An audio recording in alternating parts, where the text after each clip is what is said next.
Ah, caiu o sinal.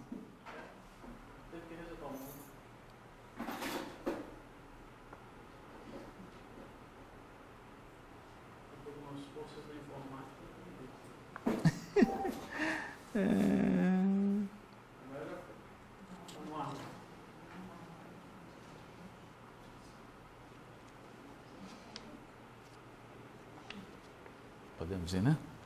Bom, então vamos lá.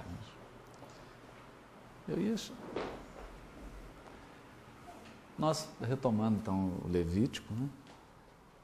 Na semana passada a gente fez uma introdução sobre os sistemas de sacrifício, falamos sobre as oferendas, as ofertas, e a gente ainda vai detalhar um pouquinho essas oferendas, mas hoje eu acho que a gente chegou num ápice do estudo do Levítico. Eu queria, depois de muito tempo fazendo Levítico, depois de muitos anos, eu acho que hoje a gente vai tratar de um tema aqui que é muito, muito relevante mesmo. Diria que ele é o coração de todo o Velho Testamento e de todo o Novo Testamento. E é um tema que, de certo modo, ele deixa muita gente perplexa. E ele pode ser resumido numa frase, né? O Cordeiro de Deus que tira o pecado do mundo. O sangue de Cristo redimindo a humanidade pecadora. É claro que isso provoca assim, muita confusão, porque páginas e páginas foram escritas, teólogos e teólogos se debruçaram sobre esse tema, e na maioria dos casos fizeram uma abordagem que é uma abordagem superficial e material, porque não entrou mesmo na essência da coisa, né? E hoje a gente quer falar sobre isso. E é importante a gente falar sobre isso, porque há também uma pouca compreensão desse assunto entre nós espíritas, né? Ou também uma certa incapacidade nossa de harmonizar o conhecimento da doutrina espírita com esse conhecimento das outras escolas religiosas. E eu estou dizendo de remissão de pecado, Cordeiro de Deus que tira o pecado do mundo, eu estou dizendo de ressurreição e de uma série de outros assuntos. E a Epístola aos Hebreus, ela tem sido utilizada muitas vezes quando alguém quer rechaçar a reencarnação, quando quer falar alguma coisa do Espiritismo. Geralmente a pessoa vai na Epístola aos Hebreus e saca algumas frases, principalmente aquela mais famosa, né? Porque é dado ao homem morrer uma só vez, vindo depois disso o juízo. Isso é muito citado e acaba confundindo bastante gente, né? Esse tipo de passagem.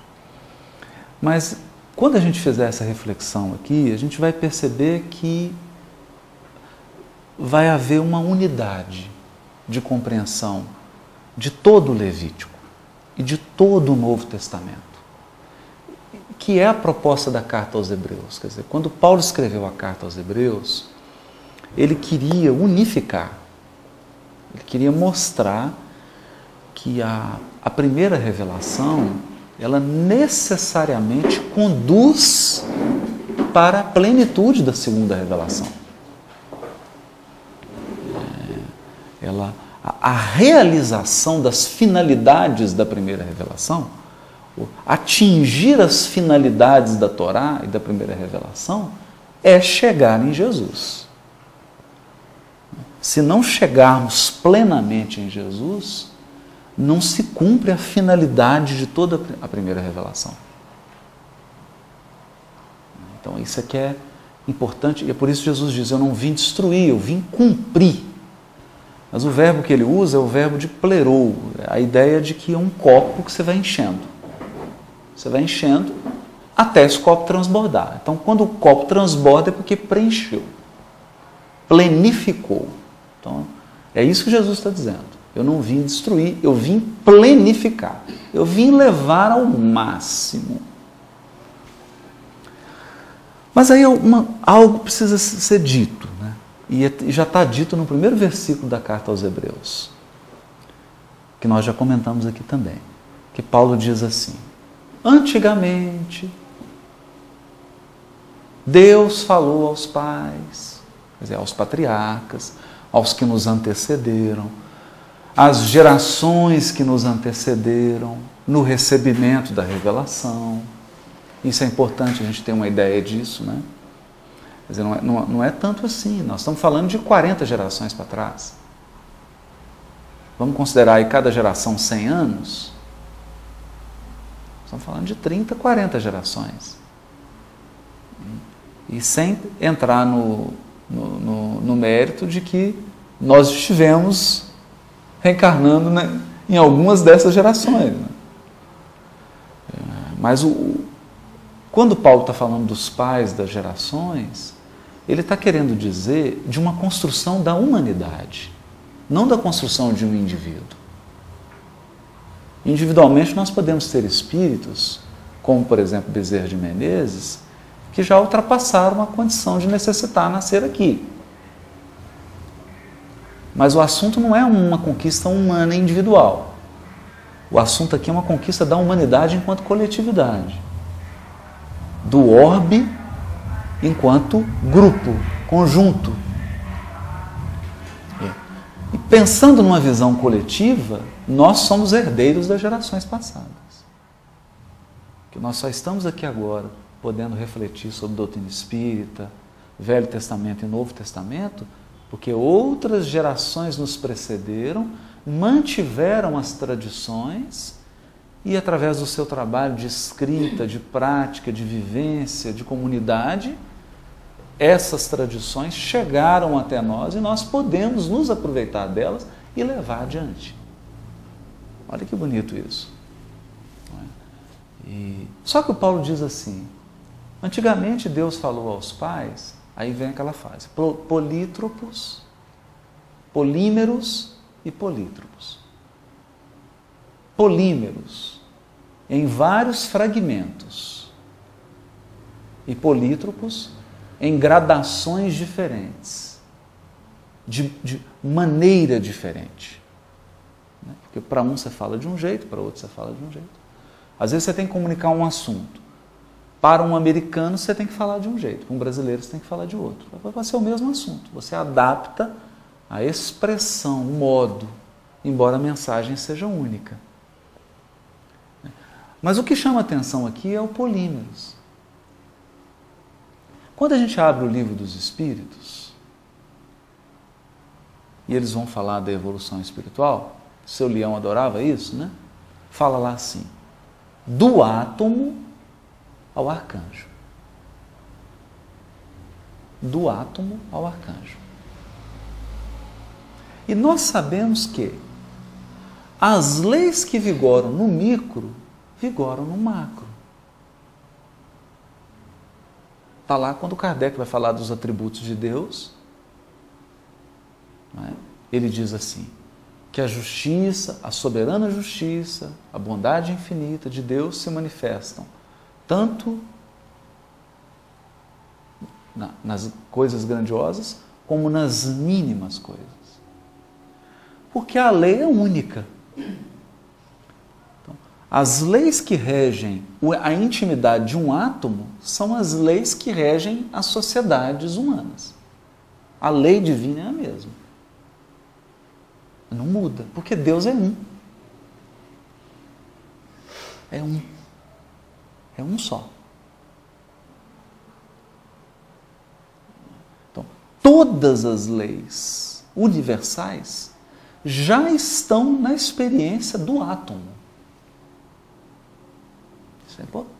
Isso é que é bonito. Assim como toda a experiência de anjo nós já podemos ter agora. O que varia então? O que muda? Muda o grau de percepção. Então, à medida que a consciência evolui, ela percebe a lei numa profundidade e numa extensão maior. Ela percebe o amor de Deus e percebe a inteligência divina em graus maiores. E quando você aumenta a percepção, a sua resposta se torna diferente. É claro. É claro. Nós estamos aqui agora nessa sala, a pessoa que está assistindo aí na internet agora talvez esteja em casa. Se você desse conta de ver todos os espíritos que estão próximos de você agora, sua conduta seria diferente. E eu estou dizendo todos. Os de nível de umbral, os de nível de nosso lar, os de níveis acima. Quer dizer, se você tivesse em 10 segundos, um clarão de percepção, seu comportamento, imediatamente ele muda. Por quê? Porque você está se comportando agora adaptado à percepção que você tem. E é natural que seja assim. Né? Porque Deus não quer agredir a consciência. Nós não podemos evoluir nos sentindo perturbados. Então há uma gradação de percepção adequada à nossa capacidade de resposta. Mas muda. Se você ampliar a percepção, sua resposta muda. Seu comportamento muda. Então o que nós estamos querendo dizer com isso? Que no fundo, o micro é igual ao macro. Porque é um fractal. Tudo que tem no cósmico, no mais sublime, tem no mundo do verme. É a mesma coisa. Então, nós só estamos dizendo isso para fazer o seguinte raciocínio, que é o desafio que Paulo lança no primeiro versículo da carta aos Hebreus, e que faz com que a gente tenha que mudar a nossa visão de revelações. Quando a espiritualidade superior trouxe a primeira revelação, já está tudo lá. Tudo já está lá. Tudo. Mas a humanidade que recebeu a primeira revelação, ela tem um grau de percepção e de consciência infantil. Quando chega Jesus, ele chega num momento em que a humanidade tem uma capacidade perceptual, de percepção, maior. Então ele explicita.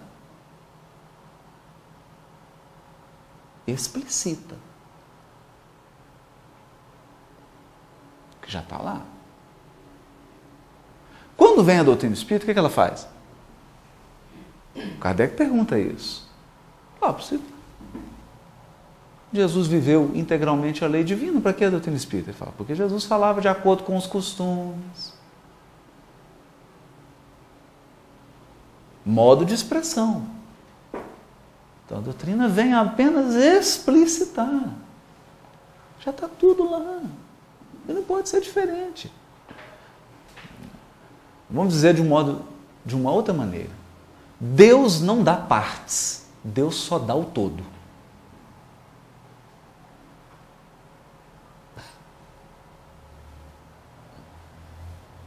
Porque Deus é um. Tudo que Ele dá é tudo.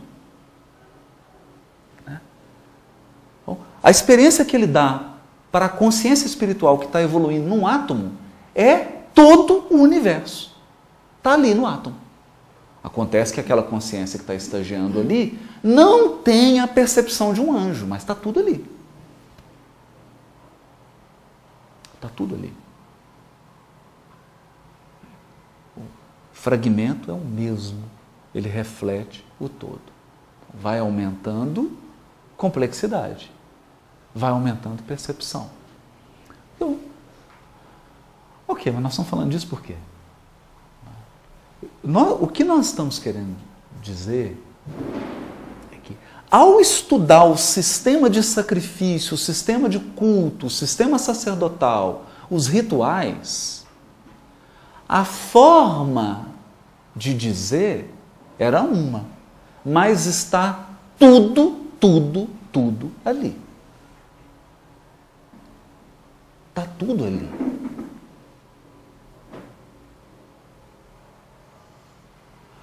Com Jesus, nós alcançamos uma percepção e, olha, eu não tinha enxergado isso. Com a doutrina espírita, nós temos uma outra percepção e vamos enxergar mais. Né?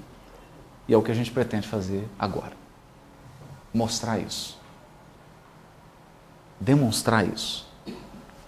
Por isso que talvez hoje seja o momento mais importante, culminante mesmo do Levítico. Né? Que a gente vai trazer coisas aqui que são muito importantes. Nós tínhamos falado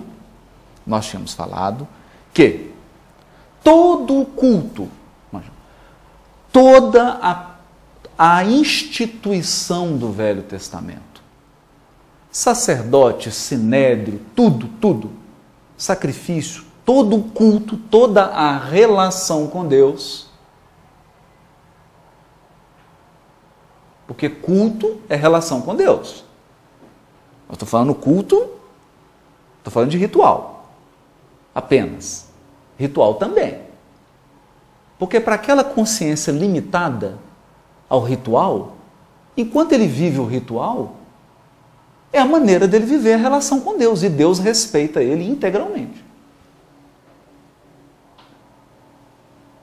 É claro. E senão nós vamos dizer assim, não, a prece de um anjo ela é mais ouvida do que a prece de um criminoso. Quem falou?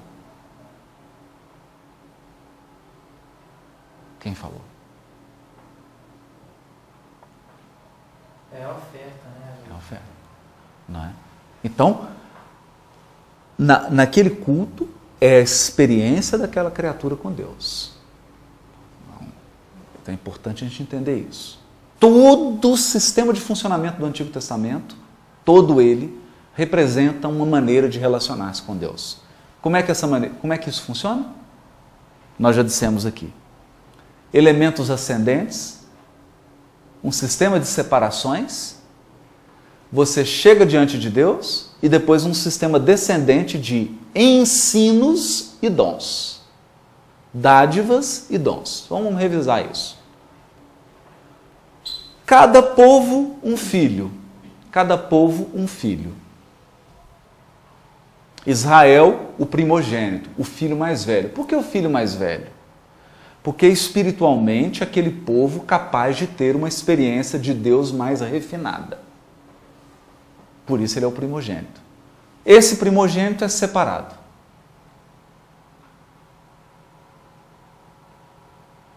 A nação de Israel é separada. Isso se chama eleição. Já falamos sobre isso aqui. O povo eleito. Foi eleito para ser sacerdote.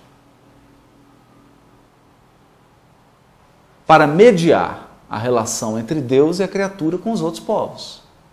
Só que o povo tem 12 tribos. Uma foi separada. A tribo de Levi. Para quê? Para a função sacerdotal. Dentro da tribo, uma família é separada. Dentro da tribo de Levi. Dentro da família, algumas pessoas, que são o sacerdote. Dentro do sacerdote, um é separado, o sumo sacerdote. Mas não é só esse processo sacerdotal de quem chega a Deus para mediar.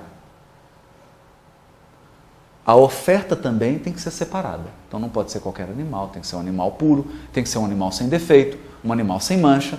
Então tem todo um processo de pureza, porque a questão aqui é o seguinte, é preciso haver santificação, pureza.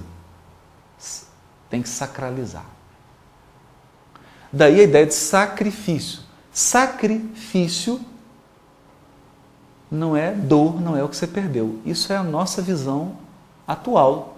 Sacrifício significa ficar sagrado, tornar-se sagrado. O sacrifício é aquilo que se tornou sagrado. Sacramento. Não, aí é outra coisa. Tem outra. Aí sacramento é dogma teológico. Aí já. Mas a origem da palavra. Não, aí é diferente. Veio do sacro, do sagrado, mas aí já Entendi. não é do sacrifício, né? Então, da mesma forma como pacificar é tornar-se pacífico. Então, a oferta ela vai passando por um processo de purificação. Por quê? Porque ela precisa ser oferecida a Deus. E Deus é puro. Deus é o amor puro, é o bem puro, é a justiça pura. E Deus é Espírito. E mais nada. Por isso que ele é santo. Santo no sentido de separado. Separado. Ele é puro ser. Puro. Não tem veste, não tem corpo, não tem matéria. Ele é puro. Esse é o sentido. E o lugar também tinha que ser sagrado. Não era qualquer lugar que ele se manifestava. Deus só se manifesta no santuário. Então esse é o sistema ascendente. E os judeus tinham muita preocupação com isso, por quê? Se houvesse falha no processo ascendente de separação, alguma falha ritual, tudo mais ficava prejudicado. Então, quando tudo estava purificado, o sacerdote entrava no lugar santo, que não era ainda o santuário. Oferecia o que ele tinha para oferecer, e o sumo sacerdote, uma vez por ano, entrava no Santo dos Santos, e lá ele levava uma oferenda, uma oferta, pedia perdão pelo povo, por ele, e saía com o quê?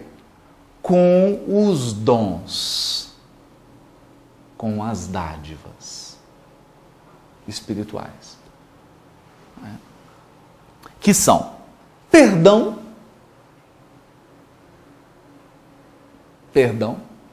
por que perdão? Porque o erro, o pecado, é aquilo que nos afasta de Deus. É aquilo que nos faz ficar de costas para Deus. E o perdão é o que nos volta a colocar de frente para Ele. Então é só uma questão de posicionamento. O perdão é o que nos reposiciona na relação com Deus. Mas tem também instruções, porque Deus também é inteligência suprema, Deus também é sabedoria infinita. Então Ele instrui, Ele orienta, e tem as bênçãos. Por que as bênçãos? Porque você experimenta a abundância. Entrar em contato com Deus significa experimentar a abundância. Nesse momento da primeira revelação, a abundância é vista como? Colheita farta, muito vinho, muita riqueza, rebanho grande, família saudável. Então a abundância é percebida, olha que interessante, a abundância é percebida como prosperidade material, saúde, paz, felicidade. Essa era a percepção de abundância. Essa é a primeira aliança, esse é o Velho Testamento, esse é o sistema de culto.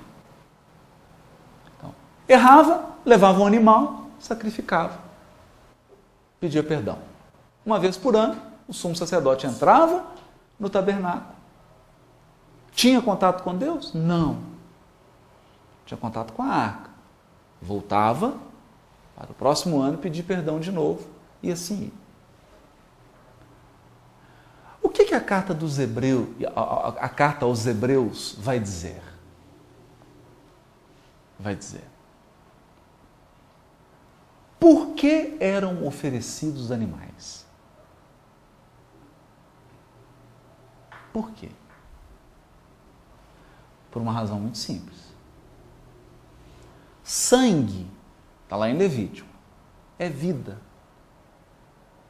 Então, quando a gente quiser ler Levítico ou ler Velho Testamento, o Albert Vanois sugere o seguinte: substitui a palavra sangue por vida ofertada.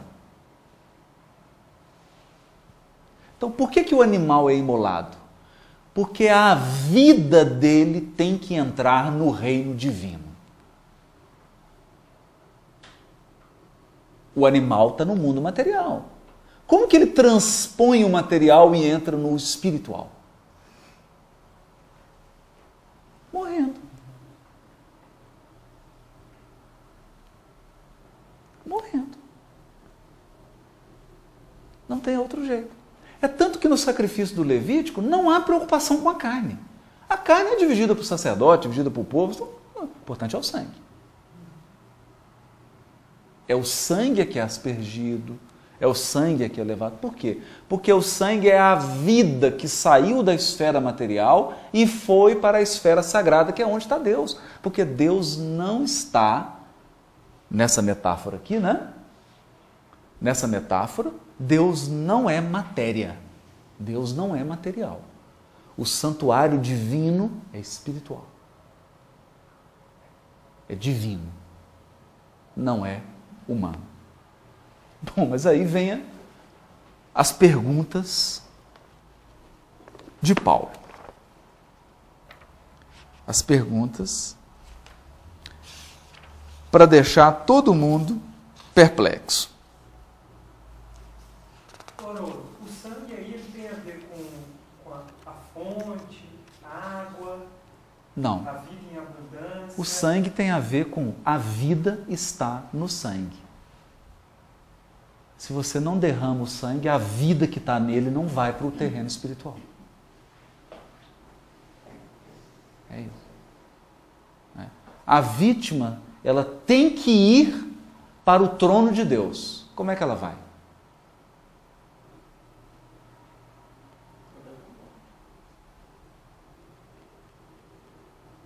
Não tem como ela ir corporalmente.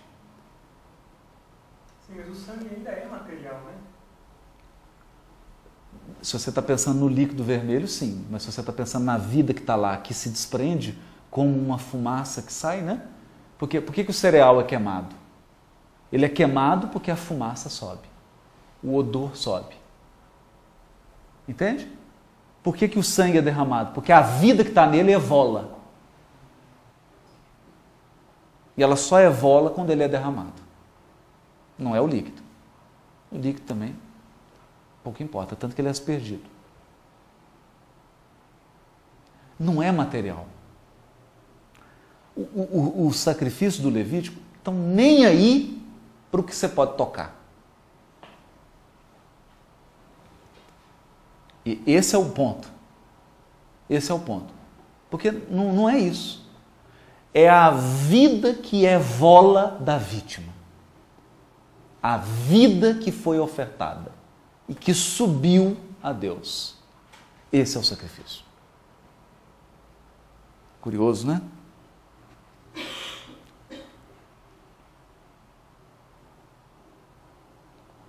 Bom, só que aí o Paulo começa a dizer o seguinte: ok, mas se todo esse sistema, e vamos voltar, todo esse sistema é um sistema de aproximação de Deus. Só existe a tenda, só existe o tabernáculo, o Santo dos Santos, só existe sacerdote, só existe sacrifícios, só existe rituais de purificação, só existe isso por quê? Porque a gente quer chegar perto de Deus e fazer um pedido a Ele. É isso. Todo o sistema de separações rituais é para purificar, para se aproximar de Deus. Uma vez próximo de Deus, faz o pedido e recebe dele as bênçãos. Nós podemos dizer o seguinte: tudo no Velho Testamento, no Levítico, se resume a entrar em relação com Deus. Isso é importante a gente guardar. E é por isso que a gente diz que o universo é fractal. E hoje, na doutrina espírita, é diferente?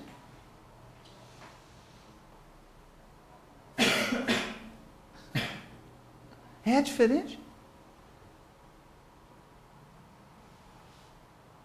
A terceira revelação, ela tem outro propósito que não colocar o espírito em relação, em comunhão com Deus, tem outro propósito. Então o propósito é o mesmo.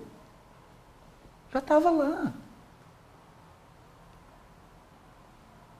Às vezes, a gente, nessa coisa da doutrina ou das outras filosofias, me dá a impressão de que as pessoas estão tentando entrar em contato consigo mesmas. Mas elas estão distantes de Deus, vamos dizer assim. A gente se perde essa referência, né? Então, não fica claro isso. Né? De que eu busco a proximidade de Deus. A gente fica assim, não, eu estou querendo me encontrar, mas por um caminho que não é um caminho. Não foi bom você ter dito isso, porque nós vamos chegar lá. Quando fala reforma íntima, pelo menos para mim, né? Assim, isso. Você está falando isso, está trazendo uma reflexão, não é uma crítica aos outros, reflexão para mim mesmo. Eu penso assim, eu reformo, é tudo eu. Mas não existe o... Não é? Bacana, porque o que você está trazendo é o seguinte. Quando a gente fala reforma íntima, encontrar a mim mesmo, eu estou falando do sistema ascendente de purificações para chegar diante de Deus. É a mesma coisa. Eu não consigo não pensar em São Francisco. Toda vez que eu penso em reforma íntima, eu penso nele, porque ele foi, digamos assim, a referência que despiu de tudo. Ele largou tudo. Ele foi largando uma coisa aqui, outra ali. E a partir do momento em que ele se viu ele sozinho, é que ele achou o caminho.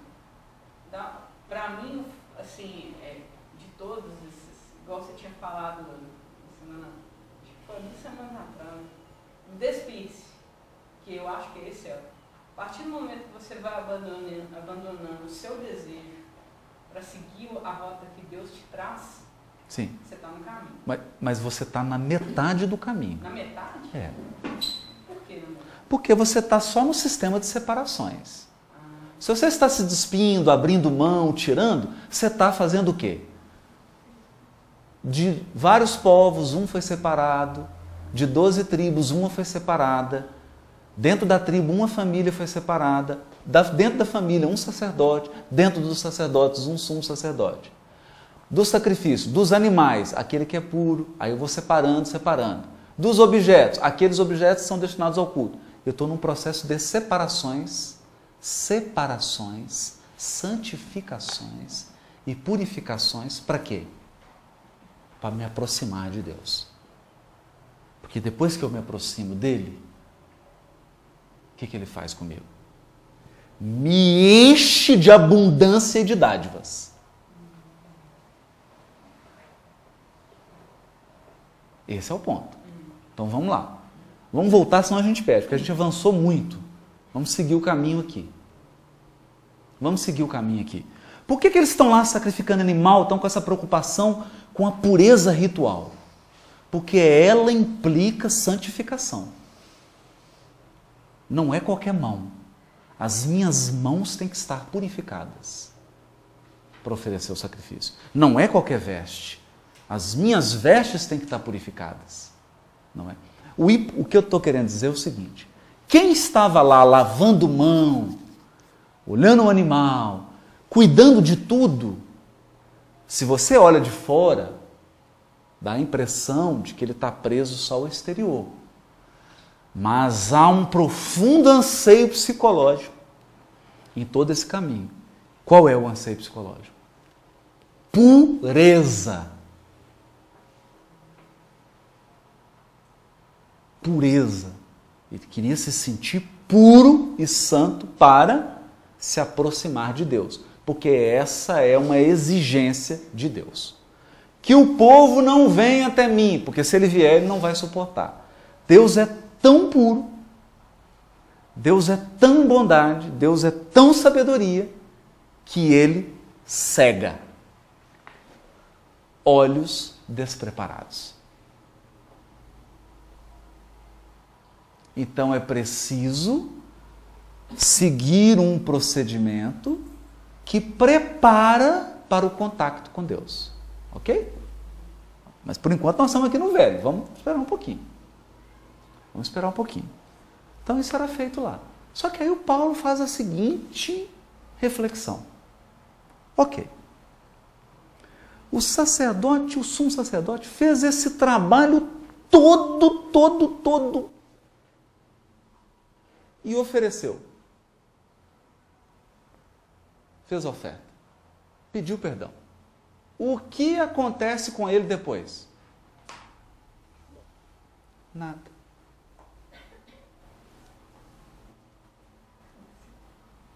Ano que vem tem que fazer de novo a mesma coisa.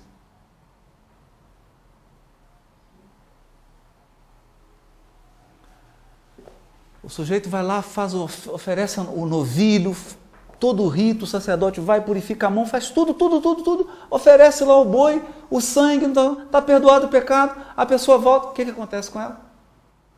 Nada. Ela volta a ser a mesma pessoa. Tanto que o maior dilema do sumo sacerdote, do sacerdote, a maior preocupação do Levítico é manter em estado de pureza ritual o sacerdote. Por isso que o sacerdote não pode tocar em cadáver, por isso se a mulher estiver menstruada ele não pode encostar nela, porque ele perde a pureza ritual. Aí tem, não é nem tanto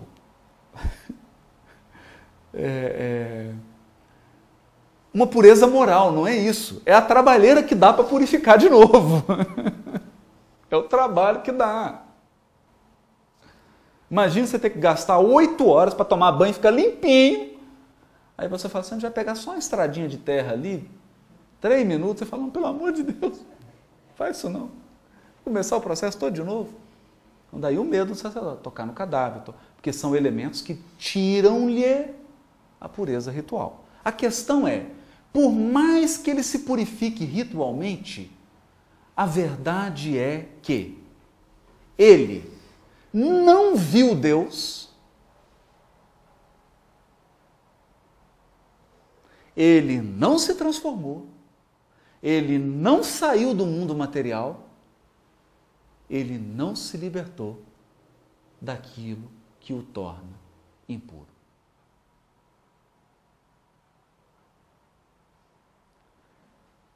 Então Paulo vai dizer assim, todo o sistema de sacrifício do Levítico é ineficaz. Porque o sangue de bodes e de touros não é capaz de expiar pecado, de purificar para sempre.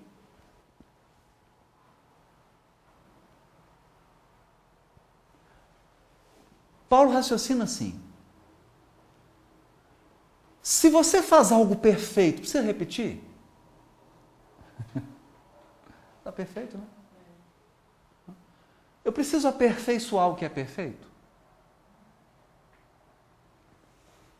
Então, todo o sistema sacrificial não conduz à perfeição.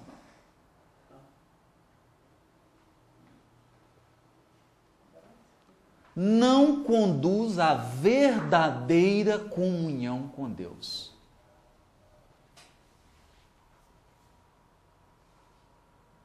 Eu continuo homem. Eu continuo sujeitos aos malefícios e malefeitos do mundo, né? Continuo exposto. Então, foi eficaz? Não foi eficaz. Bom, aí vem o Cristo.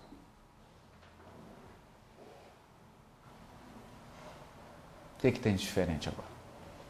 Então, vamos lá. Vamos ver o que tem de diferente. Não vou nem ler porque não vai dar. É muita coisa. Estou falando aqui de...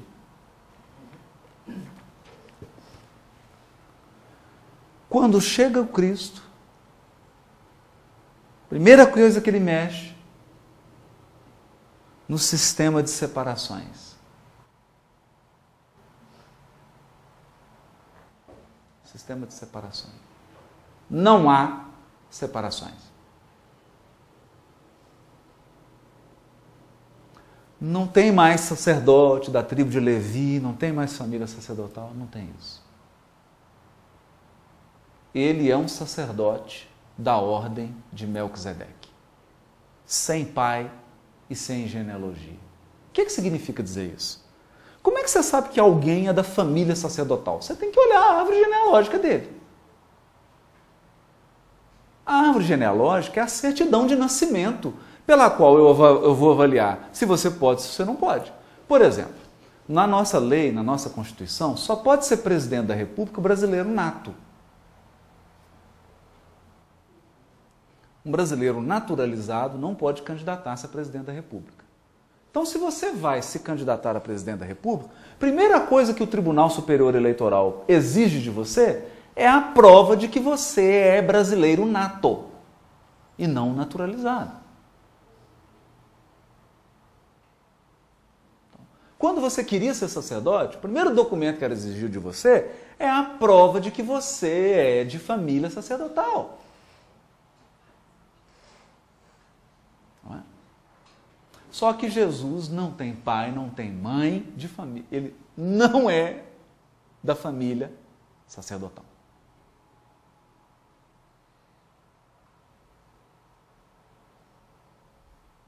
E ele vai exercer a função do sacerdote. Que qual é a função do sacerdote? Mediar. Ele vai fazer a mediação entre Deus e o povo. Então, já está começando a complicar o sistema de separação. Vai complicar mais ainda. Mais ainda. O sacerdote leva a vítima, Lucas, para o sacrifício, não é? O bode, o boi. Não tem dinheiro. As pombinhas, as rolinhas, né? Por quê? Por quê? O que tem que subir a Deus? A vida que evola do sangue. Mais fácil do outro. Você acha que ele quer a dele?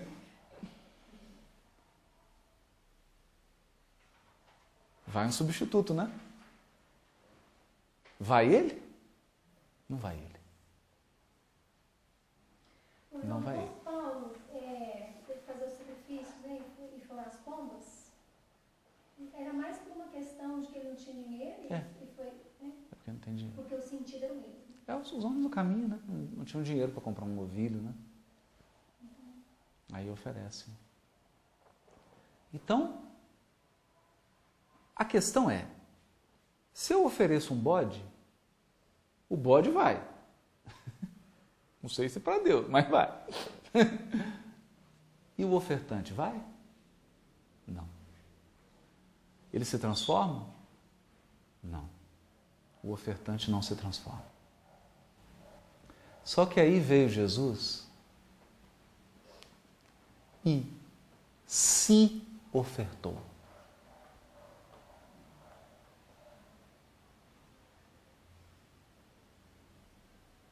Ixi, agora mudou, porque ele é o sacerdote e ele é o cordeiro. Não tem separação mais entre sacerdote e oferenda. Ele é o sacerdote, ele é a oferenda.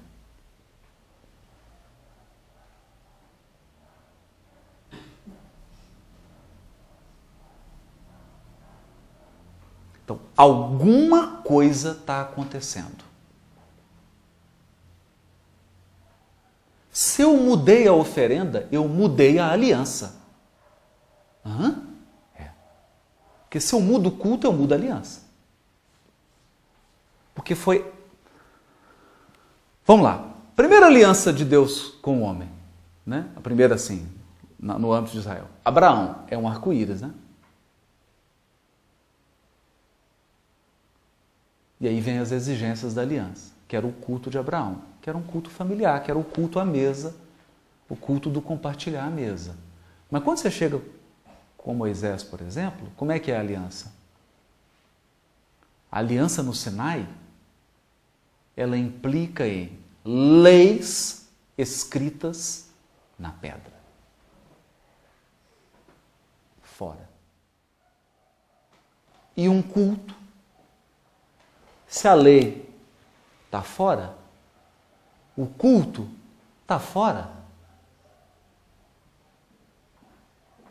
Então eu levo um animal que vai por mim. Correto? Só que aí vem Jesus e não leva o animal, ele leva ele.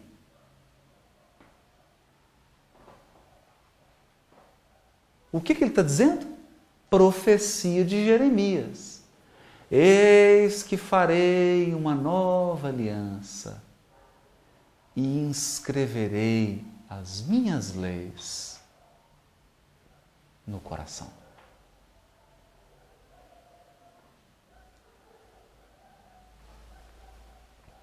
Vamos lá. Vamos relembrar o passado.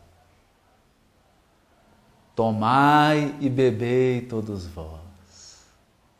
Este é o meu sangue, o sangue da nova aliança, que é derramado por vós.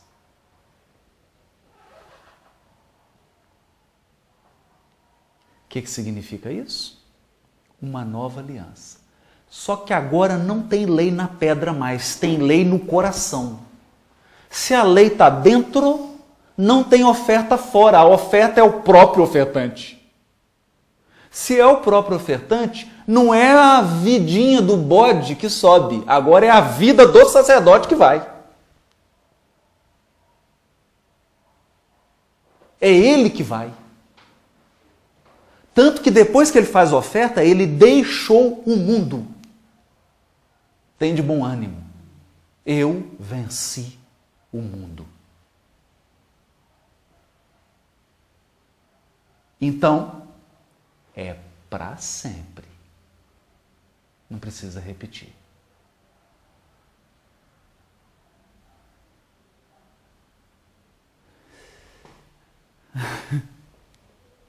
É isso que a carta aos Hebreus está dizendo. Agora vamos explorar mais. Vamos explorar mais. Isso significa que a própria pessoa do Cristo saiu da esfera material e foi para o mundo espiritual divino. Subiu ao Pai. E mais do que isso, estás assentado à direita dele. Isso significa? Está assentado à direita. Quem que se assenta à direita do rei? O primeiro-ministro, o executor.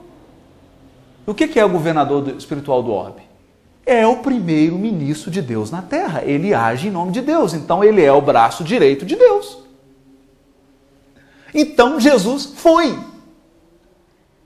Nenhum bode, nenhuma ovelha, nenhum cordeiro nunca tinham ido. Nenhum sacerdote, nenhum sumo sacerdote nunca tinham ido. Agora, esse novo sumo sacerdote, ele foi inteiro, ele foi. Não tem diferença mais entre sacerdote, entre oferenda. É o próprio sangue que foi derramado. Então é a vida dele que evoluiu.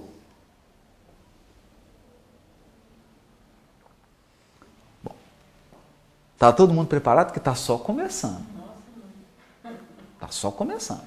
Tem mais.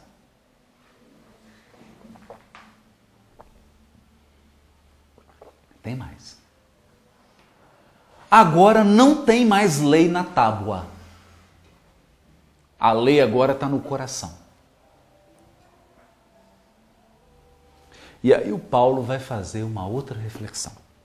Essa acho que vale a pena ler.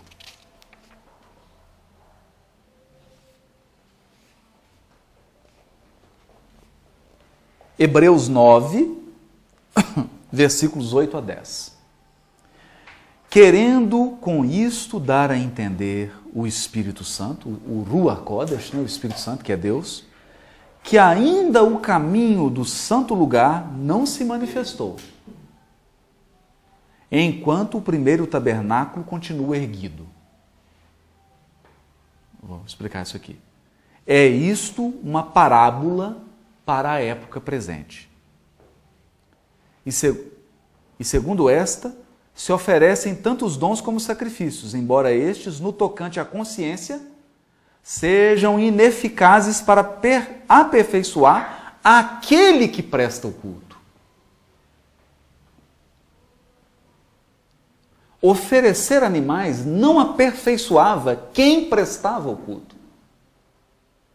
Quem prestava o culto continuava o mesmo. Só que agora Jesus oferece um sacrifício que aperfeiçoa aquele que está prestando o culto. Porque é o próprio cultuante que se aproxima de Deus. Ele vai para a esfera do divino. Os quais não passam de ordenanças de carne, baseados somente em comidas e bebidas e diversos mergulhos na água, e impostas até o tempo oportuno da reforma. Aqui é mais complicadinho, né? Eu vou tentar. Qual que era o problema do tabernáculo? Você tinha um lugar santo que o sacerdote entrava, aí tinha um véu com o santo dos santos, que era o segundo tabernáculo, o primeiro tabernáculo e o segundo. Lá estava a Arca da Aliança. O que o Paulo diz? Ele fala, isso é uma parábola. O primeiro tabernáculo, onde está a mesa, o candelabro, tudo, é a primeira revelação. É a primeira aliança.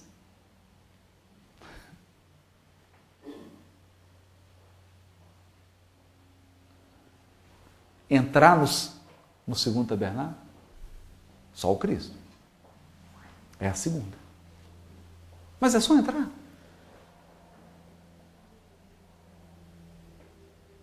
É só entrar. Aí nós vamos voltar lá naqueles textos que a gente leu do Messias, filho de Davi, que ia construir uma casa para Deus e Deus ia construir uma casa para ele. Vocês lembram disso? Que a gente estudou isso aqui, que era o verdadeiro templo. Agora vai entrar uma outra coisa aqui. Além de unir tudo, Jesus tira o templo, tira o tabernáculo, constrói outro.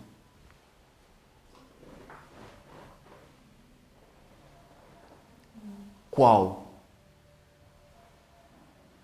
Ele.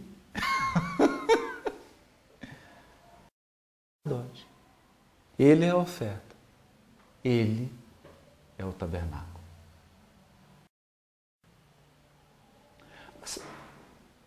Não estou entendendo. Alguém vai falar assim, não estou entendendo. Não estou entendendo isso.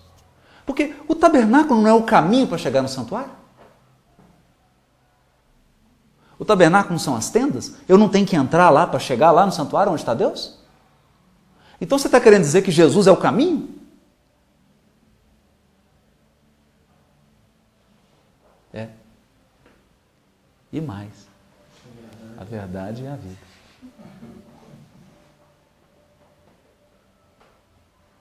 Mas o que significa ele ser o tabernáculo?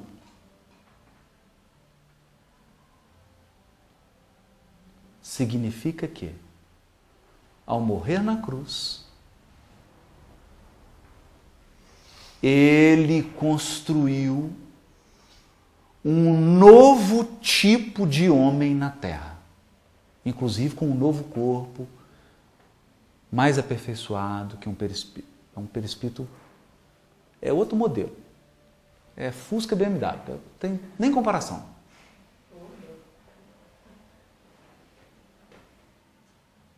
Esse novo tipo, esse novo modelo é o tipo e o modelo do novo homem que não necessita mais de rituais externos, não necessita mais de leis em pedra, porque ele agora é um homem interior. A lei está no coração dele, o culto que ele presta é interior. E onde está o santuário?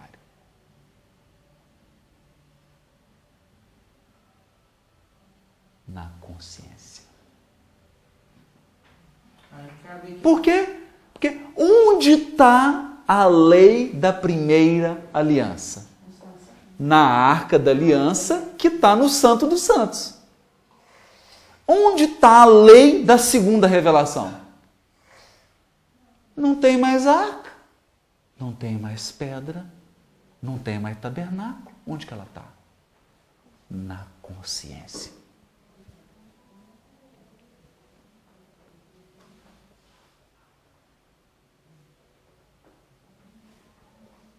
Bom, o que mudou? A metáfora é a mesma. Nós estamos falando de um tabernáculo, só que agora não é uma tenda de couro. O tabernáculo agora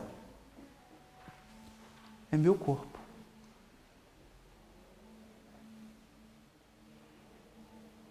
Minha tenda. O santuário agora é minha consciência.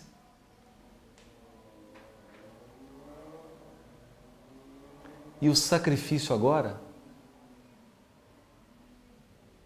é a vida que eu ofereço. Nós vamos falar sobre isso agora. Não vamos falar. Portanto, quando o Evangelho fala da ressurreição, ele não está falando só de chegar no mundo espiritual. Ah, eu cheguei no mundo espiritual. Não é isso.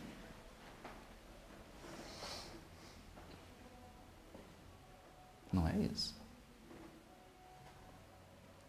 Se a gente pegar o livro Evolução em Dois Mundos, nós vamos ver o que André Luiz vai dizer. Que desde que você começa lá no mineral, aí você passa pela planta, você passa pelos animais, você chega no homem, o que está acontecendo com o nosso perispírito? Ele está sendo construído e aperfeiçoado. Depois que ele se tornar perfeito. Depois que... Perfeito no sentido de... Porque as palavras são perigosas, né? Você fala perfeito, fica parecendo Deus, né? Perfeito no sentido de atingir a finalidade. Porque em grego, perfeito significa teleios. Teleios é o fim, a finalidade, o propósito. O que acontece com o perispírito quando ele chega ao propósito que foi traçado por ele? Sabe o que acontece? Você ressuscita. E depois que você ressuscita, meus irmãos protestantes, vocês estavam parcialmente certos. Você não mais reencarna. Só se você quiser. Por quê? Porque o que se torna o espírito na sua última encarnação? Espírito puro.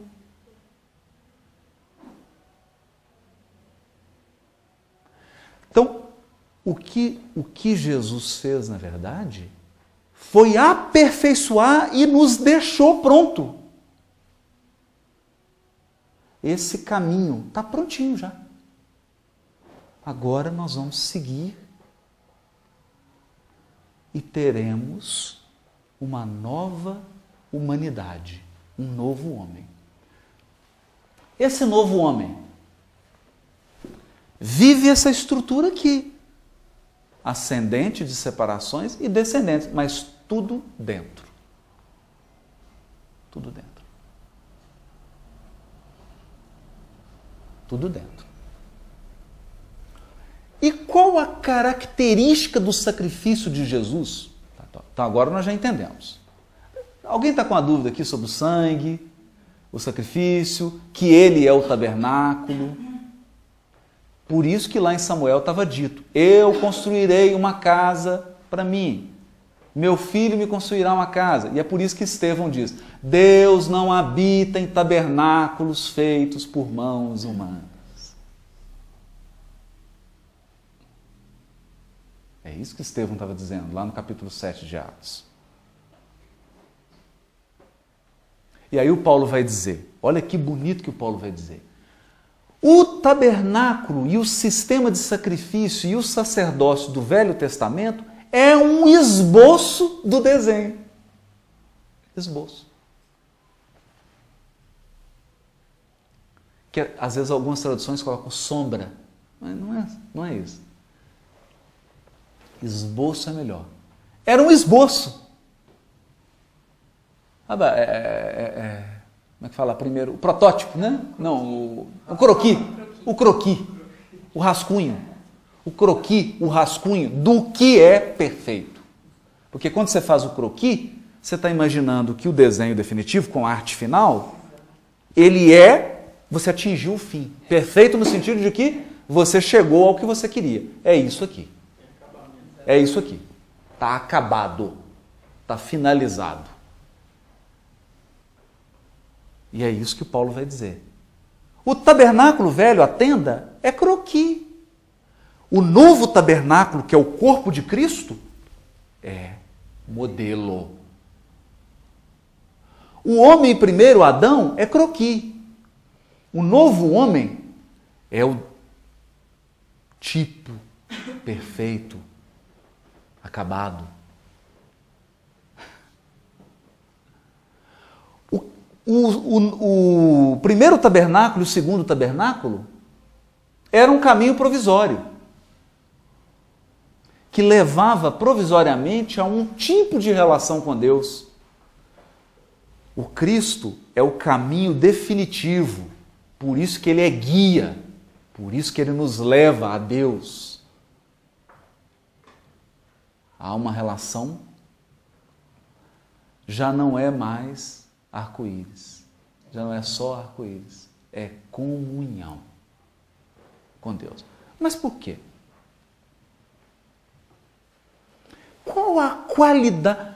Ok, Jesus não levou um cordeirinho e não imolou, ele foi o cordeiro. Já é uma grande diferença. Então, foi a vida dele que foi. Já é uma grande diferença, mas tem algo mais.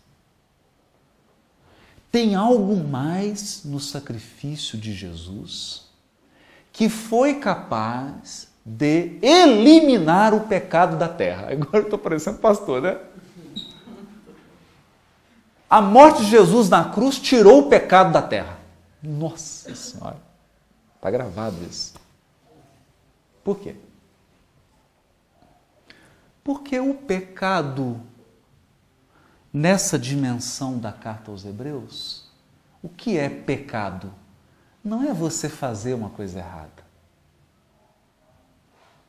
Isso é consequência. Isso é consequência.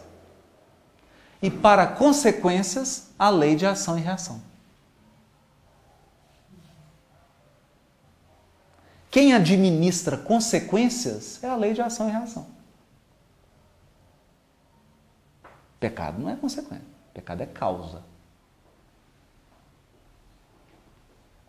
A pessoa sair com a mão armada, assaltar alguém e matar, isso é consequência, isso não é pecado.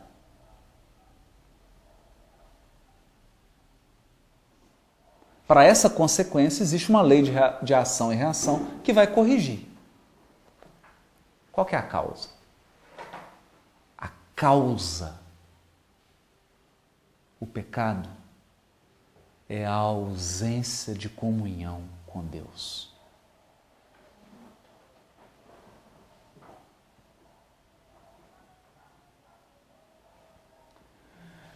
Estar afastado de Deus é o mal da humanidade terrestre. E esse mal se manifesta em algumas linhas. Então vamos lá. Quem está afastado de Deus não tem fidelidade a Deus. Ele segue a própria vontade e não a vontade de Deus. Ele não vai manter os acordos que ele faz com Deus. Quem está afastado de Deus é desobediente. Porque Deus sugere um caminho, aponta um caminho, ele fala: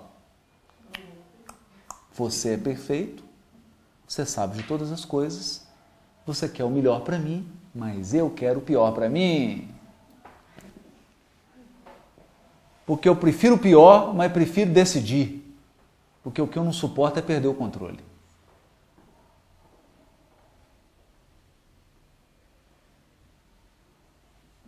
Esse é o pecado.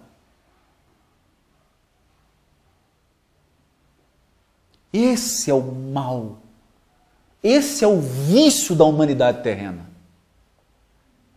Qual que é o vício? Nós vemos na questão do Livro dos Espíritos, no último estudo do Levítico. Interesse pessoal. É a mãe de todas as paixões, todos os vícios. Interesse pessoal. Egoísmo. E orgulho. Só que, agora é forte, tem uma mensagem de Emmanuel, chama A Cruz. Essa é forte. Porque ele está comentando um versículo que Paulo diz assim: porque a cruz é escândalo para os judeus e loucura para os gregos.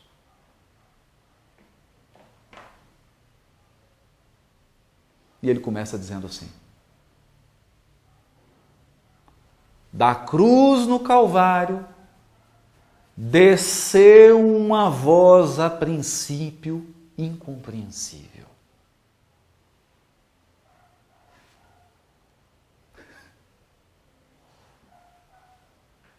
Por quê?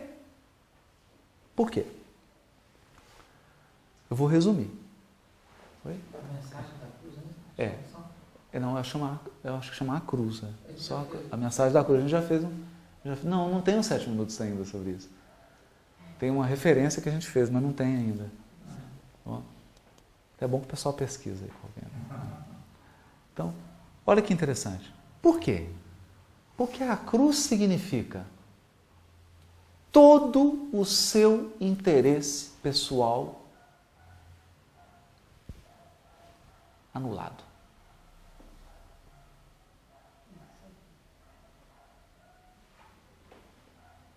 Tudo.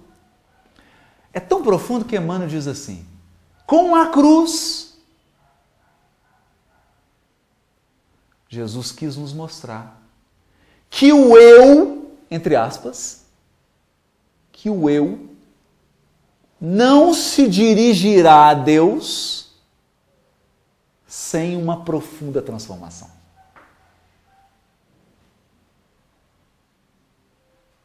Aí é aquele despojamento. Os amigos saíram, perdeu os amigos. Perdeu a família. Perdeu a dignidade. Aparentemente, não é? Perdeu a dignidade. Foi cuspido. Perdeu a estima. Perdeu a gratidão. O que mais perdeu? Quem consegue lembrar aqui? Perdeu a força física? Perdeu a vida. Morreu. Morte. Perder tudo. Perder tudo é escândalo para os judeus e loucura para os gregos.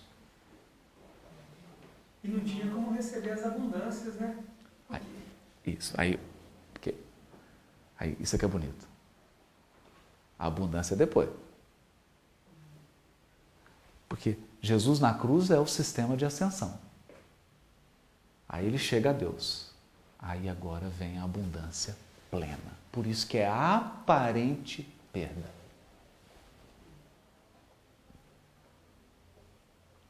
Por que é aparente perda, Lucas? Agora vem a grande questão, né? Todo mundo virou-se contra você, Lucas. Ninguém te compreende mais. E Deus?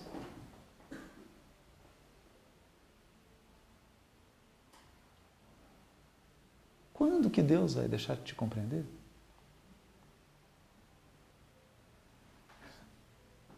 Quando? Todo mundo te abandonou. E quando que Deus vai te abandonar?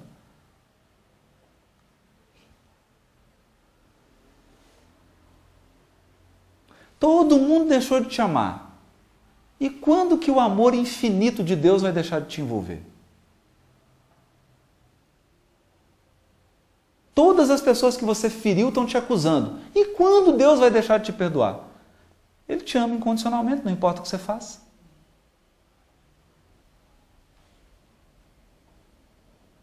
Então a questão da cruz do Cristo é aquela que te coloca nu diante de Deus. É só você e Deus, porque você perdeu tudo. Precisava ser assim? Não, Paulo diz, não precisava. Ele falou, Cristo não precisava disso. O processo de comunhão com Deus não precisava ser pela dor. É por isso que Cristo fez o sacrifício por nós. Ele não precisava. Quem precisa somos nós. Porque quanto mais ego, quanto mais apego, mais dor.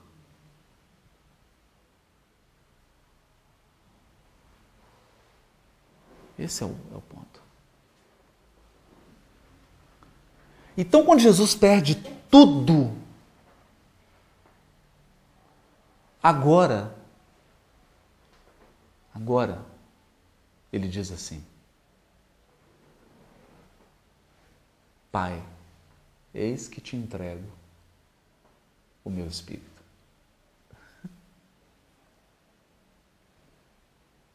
Eis que tudo está consumado.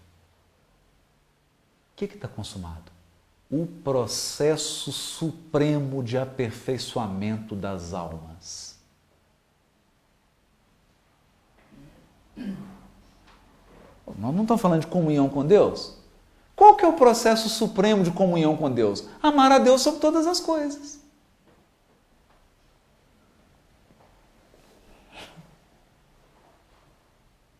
Eu só vou ter comunhão suprema com Deus quando eu amar a Deus sobre todas as coisas, inclusive a minha vida.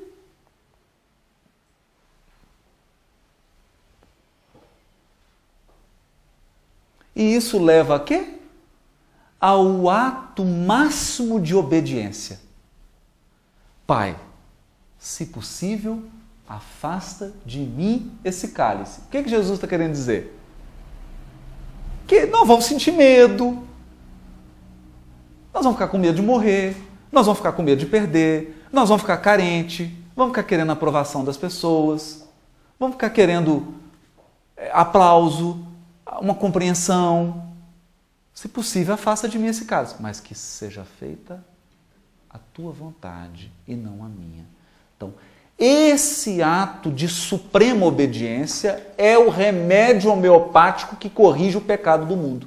E o que é o pecado do mundo? Falta de comunhão com Deus.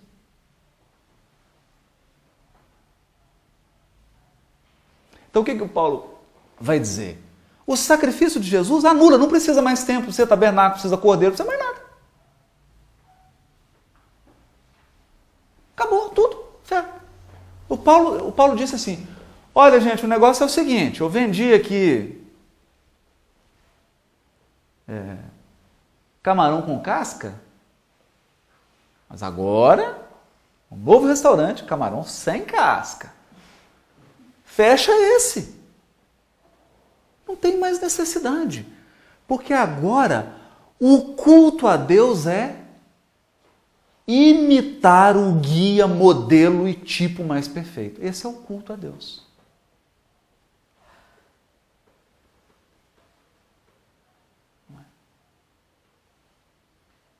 Fazer em nós, repetir em nós, e a palavra é repetir, em nós, com o auxílio dele, porque Jesus não nos abandona, ele está do nosso lado para nos ensinar, detalhe por detalhe, como fazer,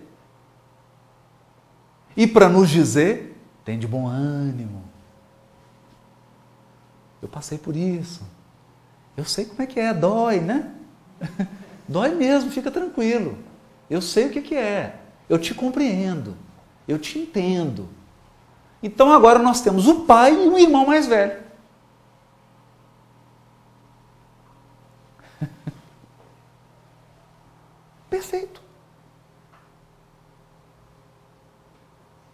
sacrifício perfeito.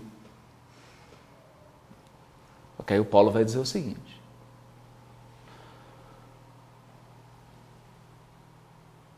aberto, porque antes, por que antes estava vedado a entrada no santuário? Porque não tinha vindo Cristo ainda.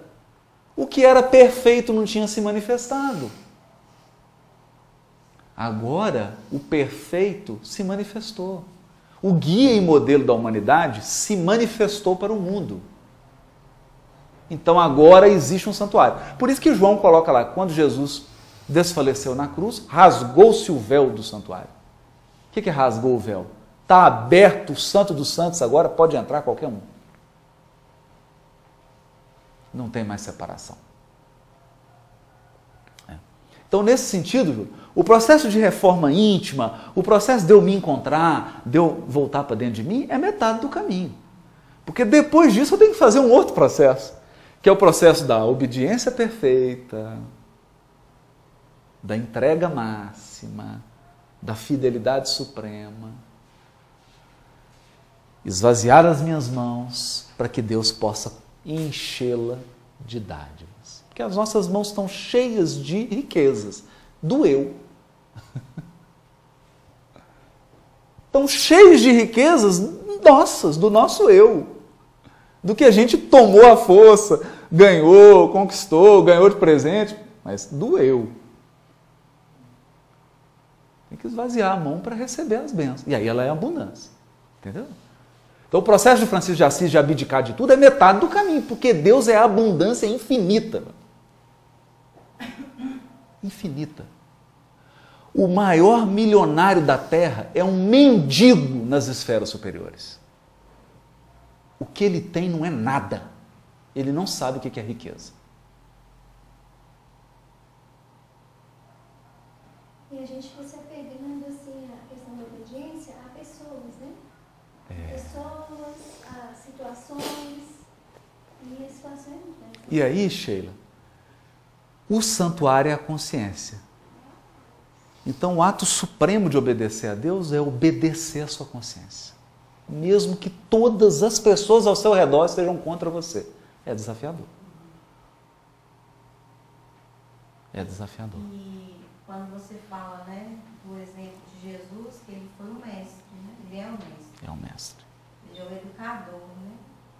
Aí cabe uma reflexão para nós professores, porque todas as nossas metodologias ainda estão mandar o cordeiro, mandar o outro, pregar para fora, né? Para fora. É verdade, Cláudia, isso é uma coisa... E o exemplo, a sério, vivência, sério, né? Sério. Por mais que a gente queira fazer atividades, propor questões, vamos sentir, vamos isso, vamos aquilo, mas a gente não sentiu, né? A gente não viveu. Por isso que a gente tem refletido muito essa questão da vida mesmo, né? Como esse processo todo, e não o exterior. A gente é capaz de dar aula anos e anos, cantar, fazer todo mundo chorar, propor as atividades, mas tudo externamente. Tudo externamente. A gente não sentiu aquilo, a gente, né? Eu tenho pensado muito nisso, por exemplo. Hoje aqui, a Marina citou o exemplo de Francisco de Assis. Eu gostaria de acrescentar um exemplo aqui, o Chico. Se a gente vai avaliar do ponto de vista exterior, né, e a gente teve essa oportunidade de ir lá na igrejinha do Francisco de Assis, ela é um pouquinho maior do que essa sala aqui. Então, avaliando friamente do ponto de vista quantitativo, o que ele fez? Nada. Quantitativo. Aí você vai lá na casa do grupo da prece e vê o lugarzinho do Chico, o trabalho que ele fez. Vai lá. Só que ele fez essa experiência de Deus tão profunda que mudou o século. Mudou com exemplo. Mudou o século. Então, porque ele fez a experiência. Então, quando ele fez a experiência, ele passou a ser a luz que irradia aquela coisa. Brilha a vossa luz diante dos homens. É aquela aula cheia de recursos que não conversa. ofense, né? Porque a gente não viveu. Não viveu. E quem viveu, basta ele estar diante de você. Então, o Chico diante da gente, calado, é uma evangelização, é uma aula de evangelização. Quer dizer, porque estar no campo, na aura dele, estar próximo dele, é estar sendo evangelizado.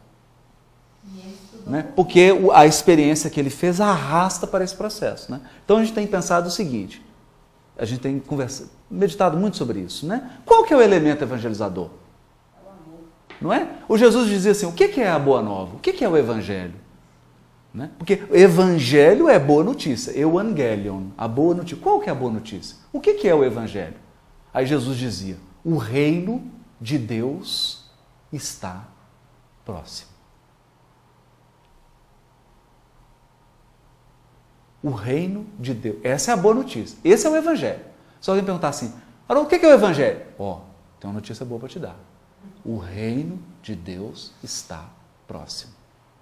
Só que a gente pega lá no Hanan, no capítulo 3 do Boa Nova, que o Hanan pergunta para ele, Galileu, o que faz pela cidade? Passa por Jerusalém buscando implantar o reino de Deus. Aí ele fala, que Galileu mais maluco é esse, né? E aí, o que você pensa que vem a ser isso?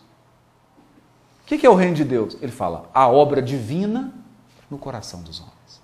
Do homem, né? A obra divina. Então, o evangelho é a obra divina no coração do evangelizando. Se eu não for capaz de fazer com que o evangelizando se conecte e entre no processo de aumentar a sua comunhão com Deus, eu não evangelizei. O elemento evangelizador é esse. Porque quando ele entrar em comunhão com Deus, ele vai ouvir a consciência dele, ele vai entrar em relação com Deus, é Deus que vai orientar o crescimento dele. Não sou eu com normas morais, com regrinhas de proceder. É Deus. Na consciência dele. E aí ele vai começar a ampliar a consciência dele e a percepção de que ele é infinitamente amado por Deus, de que Deus é a infinita inteligência que conduz todos os processos e de que só há uma resposta possível quando você percebe isso. Entrega total. Não tem outra. Qual outra resposta? Eu estou diante do amor infinito, da inteligência suprema, qual a resposta? Só tem uma, entrega total. A minha comida é fazer a vontade do meu Pai. Eu e o Pai somos um. Não tem outro caminho. No mais, é o prefácio do Vida e Sexo. Emmanuel diz assim, não proibição, mas educação. Não contenção, mas disciplina. O resto é teorizar. Para depois voltar a repetir e reciclar. Porque eu estou estabelecendo regra. Eu não estabeleci comunhão. Porque uma criatura em comunhão com Deus, ela é incapaz de ferir qualquer pessoa. E ela é incapaz de se ferir. Porque ela é absolutamente fiel. Acabou. Hã? Eu não digo porque é o seguinte, sabe, Tiago? Eu penso assim, né? O Paulo fez em uma, né? Então, eu tenho pensado muito nesse negócio, são milhares de encarnações. Eu acho que assim, pode ser uma só. Pode ser em uma. Agora, evidentemente que isso vai exigir uma energia transformadora, né? Porque nós temos séculos de costa voltada para Deus, né? De costa voltada para Deus.